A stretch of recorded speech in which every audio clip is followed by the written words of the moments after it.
Greetings, Mindcrafters, and welcome to the TGIF Special Edition full episode of the Mindcraft podcast. My name is Dr. Kimberly Quinn, and little Giovanni and I are here. Actually, Giovanni's inside taking a snooze.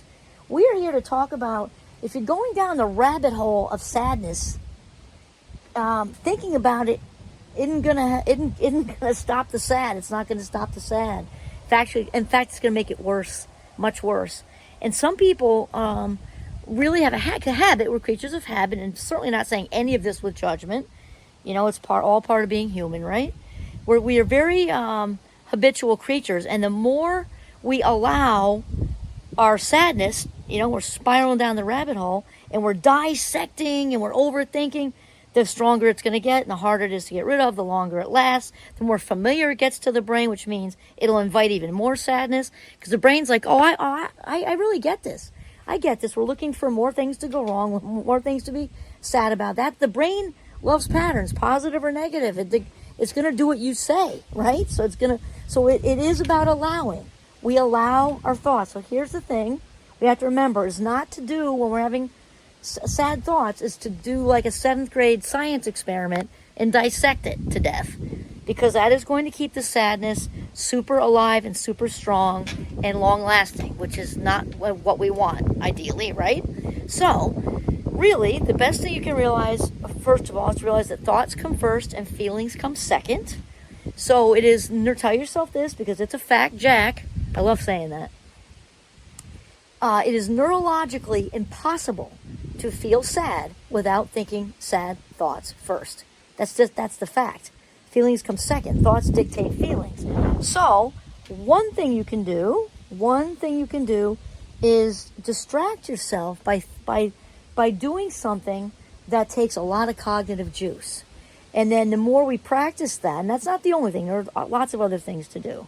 But this is a good one, because when we shift into something that takes cognitive juice, the brain's like, oh, we got something to do now. We got to leave all that autopilot stuff behind because we were just given a job. And it works really well much of the time. And by the way, I got to do that disclaimer thing, that nothing in the Minecraft videos is meant to take the place of professional treatment. Okay, there we go. All right, so when we shift into something that takes a lot of cognitive juice, it could be a chess game unless you're a chess master. It could be Sudoku unless you do those every day, because that won't work. And one thing that I know works really well, because I've helped people with it, is counting back. Like if you're in the immediate situation of the sad or the anxiety or whatever, is to count backwards from 1,000 by 7s or 9s or something like that. Not 2s, that's too easy. And then once the brain will catch on to that pretty quickly, because again, it loves patterns, and then change it up and count backwards by 11 from 500 or something like that. And it shouldn't, I don't like to use the word should. Never mind that. Delete. Okay. It more than likely will not take very long for you to get pulled away from the dissecting process, the overthinking process, if you keep it up and keep changing it up. And remember that throwing a wrench in the bicycle spokes is a really, really good way to weaken unwanted thoughts, because that's what we need to do, because they go one way or the other. If we allow them, they get stronger, like a wet snowball rolling downhill.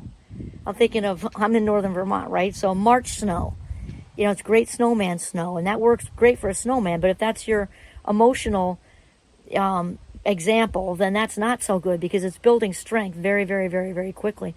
The other thing I'd like to add is, remember, when you start experiencing a thought you don't want, again, we're not talking about, you know, the real genuine need to process it just happened situation. We're talking about surging up old stuff, right? That's just, we don't need it anymore. Close the chapter. Is remember the 17-second rule, because it's research based that once 17 seconds goes by, thoughts are much harder to get rid of. Doesn't mean you can't get rid of them. Obviously, we've got people who've had traumatic, experiences from their childhood, and with professional treatment and doing a lot of their own work, their own effort, can get rid of those, though it's harder after that amount of time goes by. It's also true in a positive sense, because which is why I go on gratitude rampages a lot, just throwing up all that I'm grateful for, I'm grateful for, I'm grateful for 17 seconds. That's also true in the positive light. But for what we're talking about with sadness, realize that when you're allowing that negative self-talk to continue past that time, it's getting harder. So distract yourself out. We can choose to think positive thoughts. We forget that we're at the helm. We're in the driver's seat.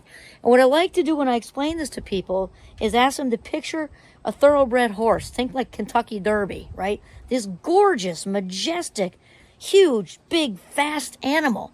Think of that as sort of metaphorical for the brain, right?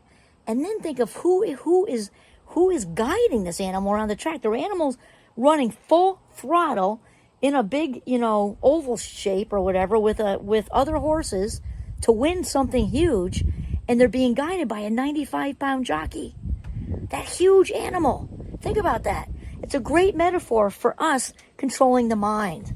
This wonderful 3-pound organ that guides us through life. We are in charge. So Mindcraft is all about becoming the boss of your brain. So there you go. So thinking about being sad does not get rid of the sad. It's like dumping lighter fluid on a sad bonfire. That's really what it is. So stop doing that and take the reins, right? Take the reins and steer yourself away from it. Okay. Happy Friday. Have a fantastic weekend.